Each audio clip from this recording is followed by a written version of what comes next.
পরিবারের সঙ্গে ঈদ উদযাপন শেষে রাজধানীতে ফিরছে নগরবাসী। ভোর থেকে নৌ সড়ক ও রেলপথে ঢাকামুখ যাত্রীদের উপচে পড়া ভিড় দেখা যায়। ট্রেনে ভোগান্তি না থাকলেও লঞ্চে বাড়তি ভাড়া নেওয়ার অভিযোগ করেছেন যাত্রীদের অনেকেই। নূর হোসেনের রিপোর্ট। বান্ডেল থাকলে প্রতি সেনমানিতে টাকা বাঁচবে। বিকাশ সেনমানি বান্ডেল কিনে জিতুন প্রতি লেনদেনে।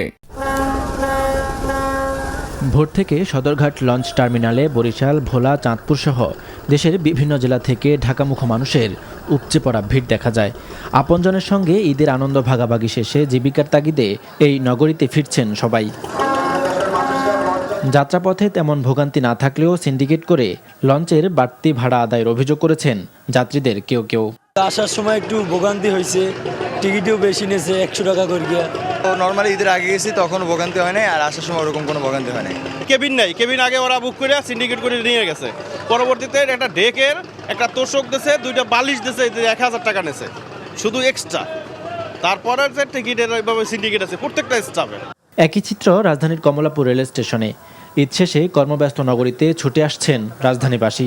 শিডিউল বিপর্যয় সহ তেমন কোনো ভোগান্তি না থাকায় স্বস্তি জানিয়েছেন যাত্রীরা। টিকিট তো আমরা কাটা ট্রাই করছিলাম 4-5 দিন আগে, বাট টিকিট পাইনি, তো বাধ্য হয়ে পরে স্ট্যান্ড বাই টিকিট কাটতে হয়েছিল।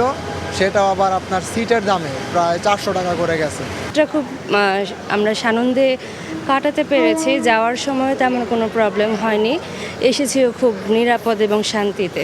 যাওয়ার সময় আমরা যে সিটের ভাড়ায় যেটা গিয়েছি ওটা এখন আসার সময় স্ট্যান্ড বাই ভাড়া হয়ে গেছে। রোববার থেকে পুরো দমে চালু হচ্ছে দেশের সরকারি বেসরকারি সব প্রতিষ্ঠান। Noor Hossain, NTV news, Dhaka. Bundle থাকলে প্রতি সেনমানিতে টাকা বাঁচবে।